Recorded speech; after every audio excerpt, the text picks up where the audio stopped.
I have to tell you a secret. I didn't know that women had cycles and that you couldn't get pregnant just anytime that you wanted. School really failed me on sex education. I'm a grown-ass woman and I don't know how my cycle works. It took me 35 years before I understood how my cycle actually worked. I thought that as long as you weren't bleeding, you could have sex and get pregnant because that's what everybody told us. If you have sex, you will get pregnant. I'm so embarrassed. Why were women not taught this?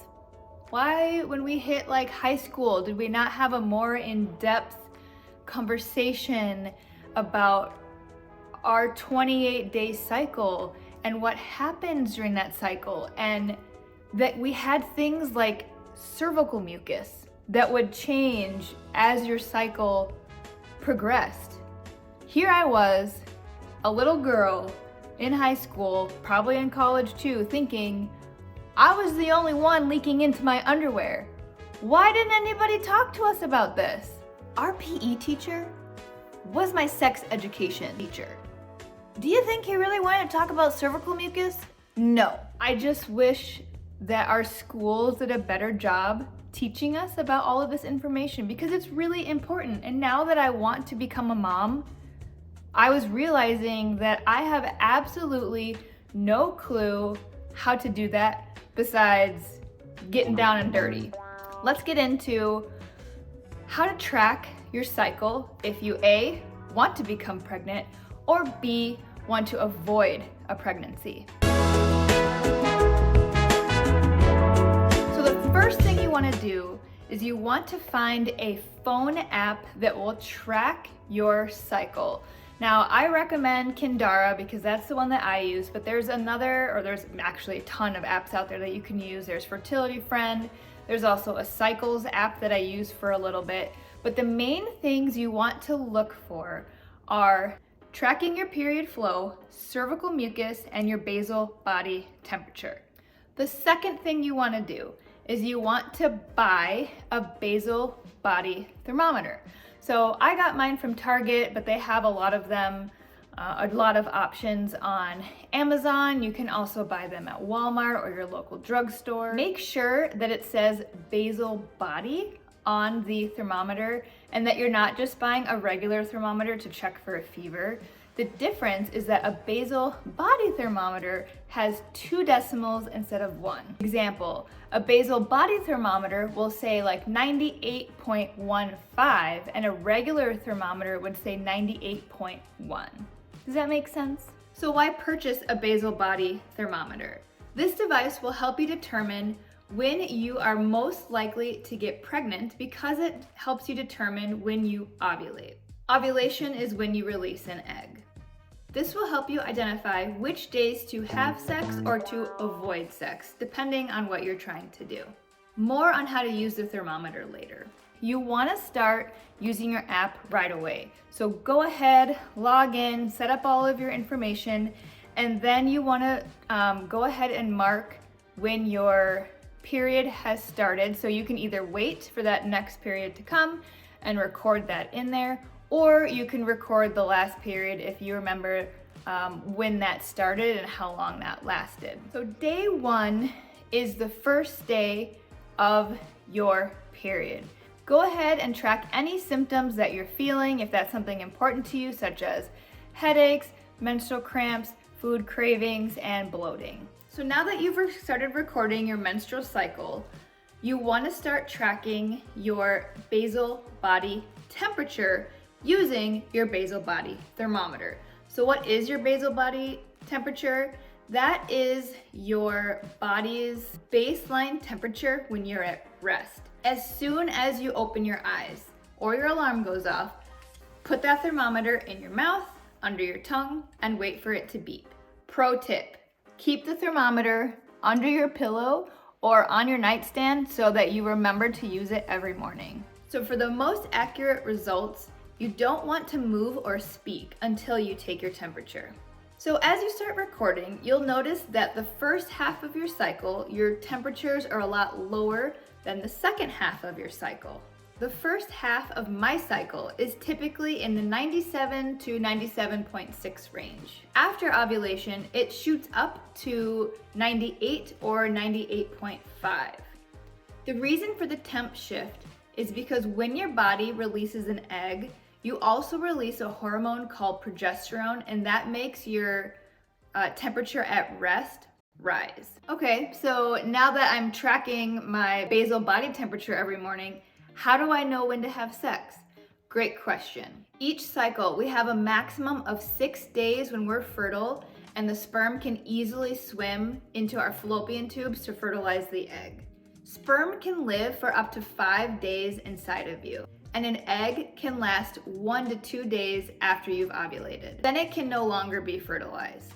With that being said, your fertile window opens 5 days before ovulation, and it ends a day or two after ovulation. If you're trying to get pregnant, the best times to have sex are 2 days before ovulation and the day of ovulation. This is the most crucial 3 days every single month. If you're avoiding pregnancy, you really only need to abstain for about 6 days out of the month.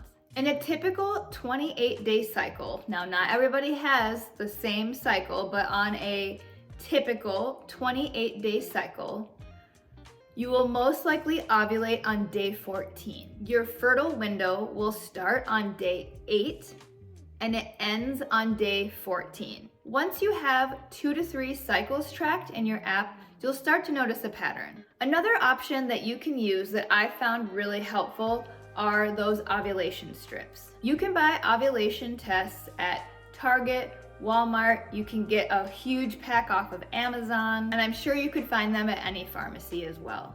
These strips can pick up a hormone called LH through urine. On cycle day 10, I recommend that you start using those strips. Make sure that you use a mid-morning urine, not your first morning urine. Also, track your results in your app. Depending on the tests you'll buy, you'll either see lines, 1 or 2 lines, or you will get the smiley face. So just make sure that you read the instructions that come with your ovulation strips so that you completely understand how it works and what it's telling you. I recommend starting with the cheap ovulation test until you really know what you're doing. So I typically use the ones that showed the lines. So 1 line meant that I was not ovulating. Now each day that I kept doing this test in the mid-morning or early afternoon, the second line would start to slowly appear and get darker and darker until I reached my LH surge. 2 lines will be equally bold, or your result line will be darker than the control test line. This means a surge in LH was detected. So these tests show you that you're getting close to ovulation, but they will not show you that you are ovulating or that you did. So please keep in mind when using these tests, you get 2 equal dark lines. That means within 2 days of that, you should ovulate. So what does that mean? Get busy. So another option to add on top of all of this is tracking your cervical mucus. And nobody wants to talk about this topic, but it's really important in understanding your cycle. If all of this sounds like too much work, you don't want to buy the ovulation strips, you don't want to use an app, you can still track your cycle by just looking at your cervical mucus. Your cervical mucus protects your cervix from bacteria or any foreign bodies from getting into your cervix and your uterus. When you're fertile, your cervical mucus changes to allow sperm to swim through more easily.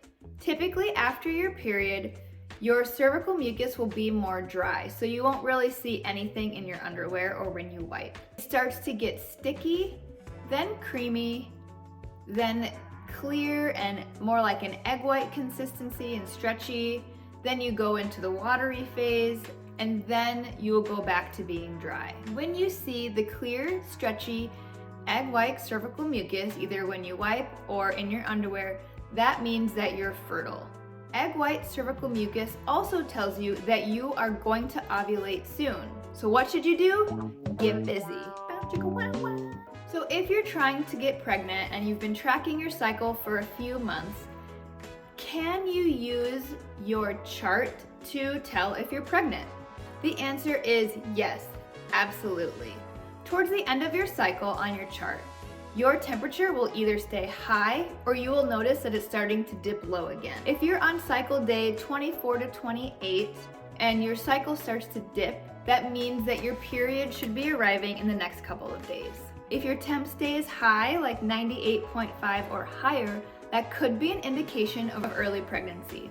Everybody's cycle is different, so just because I say day 24 to 28, it will dip or stay high, doesn't mean that's going to be the same days for you. If you have irregular cycles or very long cycles, like 32 days, it's going to be really difficult to track or even know if any of this information is accurate. If you notice your cycles are strange and not consistent, it may be an indication of a hormone imbalance. Reach out to your OBGYN to discuss this further. If you're interested in other YouTube channels that really dive deep into this kind of information, I recommend that you check these out. Fertility Homeopath is a really good one. I've learned a lot of information from her. The Doctors Bjorkman has really helped me understand a lot of information surrounding my cycle. And of course, Natalie Crawford, MD, is a really good channel to check out. I hope this information helped you understand your cycle. I hope that you'll give these tips and tricks a try. I wish you the best of luck if you're trying to become pregnant. And if you like this video, please give it a thumbs up because it really supports my channel and it shows me that you care.